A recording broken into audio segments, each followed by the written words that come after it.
नमस्कार. Lifestyle diseases म्हणजे जीवनशैलींचे आजार काय आहेत याच्याबद्दल आज आपण माहिती करून घेणार आहोत.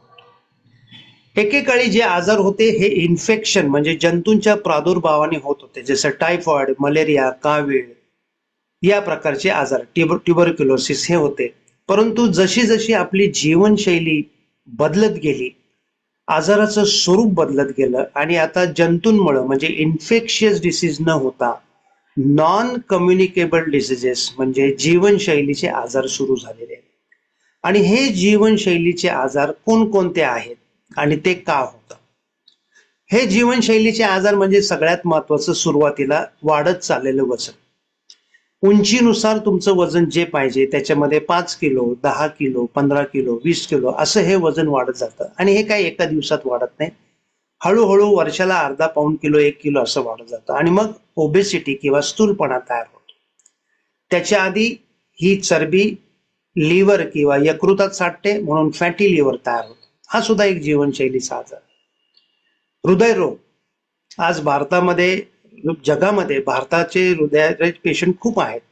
याचं कारण काय? तर हे जीवनशैलीचे आजार भारतामधल्या या लोकांना सगळ्यात जास्त होतात. तर हृदयरोग, मधुमेह, जगाची राजधानी मधुमेह आहे भारत, त्याचं कारण तेच आहे.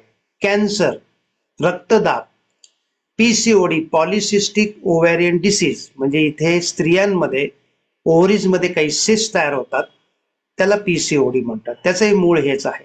थायरॉइडचा विकार किंवा हायपोथायरॉइडिझम, थायरॉइड नीट काम करत नाही, त्याच्यामुळे हे विकार स्पेशली 10% स्त्रियांमध्ये हे आढळतात, पुरुषांमध्ये पण असतात. अल्झायमर डिसीज, जिथं स्मृतिभ्रंश व्हायला लागतो, तो या प्रकारचे जे आजार आहेत यांना जीवनशैलीचे आजार म्हणतात. आणि याचं जे मूळ आहे ते इन्सुलिन रेझिस्टन्स म्हणजेच इन्सुलिनला अवरोध याच्यामध्ये आहे.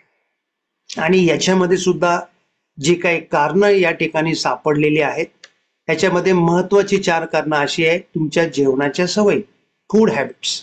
आपण जे जेवण खातो या जेवणामध्ये रिफाईंड कार्बोहायड्रेट किंवा ज्याच्यामध्ये साखरेचं प्रमाण जास्त असेल असे पदार्थ आजकाल जास्त यायला लागले. बेकरीचे पदार्थ आहेत, प्रोसेस फूड्स आहेत, जंक फूड्स आहेत. हे पदार्थ आपण सारखे सारखे खातो, त्याची वारंवारता वाढलेली आहे, फ्रिक्वेन्सी वाढलेली आहे. आणि याच्याबरोबर हे याच्यामध्ये साखरेचं प्रमाण जास्त आहे, रिफाईंड ऑइलचं प्रमाण जास्त आहे आणि म्हणून या सवयी आपल्याला घातक होतात. पोल्युशन, प्रदूषण, आपण ज्या ठिकाणी राहतो ती हवा, ते पाणी, ते अन्न आता प्रदूषित व्हायला लागले. केमिकलचा वापर या ठिकाणी जास्त व्हायला लागलाय. याच्याबरोबर काही लोकांना काही सवयी असतात, तंबाखू, दारू, गुटखा याप्रमाणे. आणि ऑफकोर्स काही औषधं जे ते घेत असतात हे सुद्धा एक प्रकारचे केमिकल्स असतात.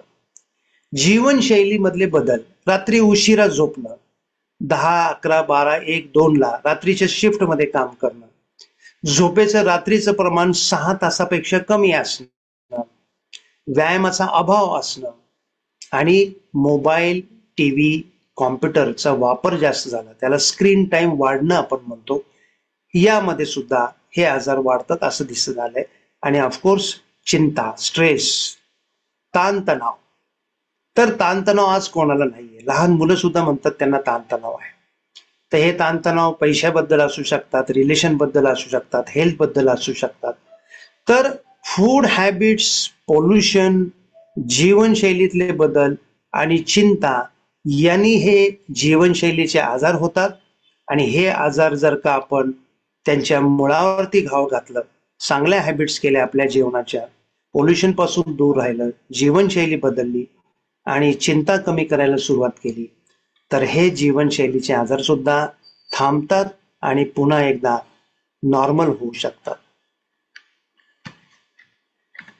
थँक्यू.